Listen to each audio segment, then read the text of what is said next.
Sir? Pwede ba isang ko muna sa iyo yung cellphone ko?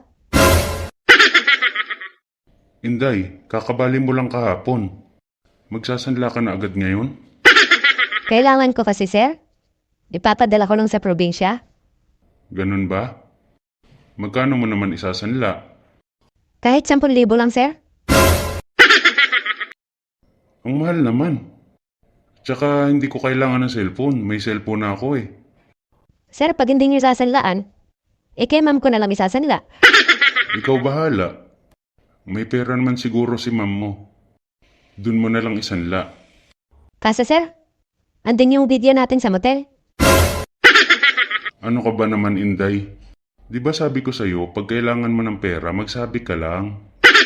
Sa akin mo na isanla at walang pera yung ma'am mo.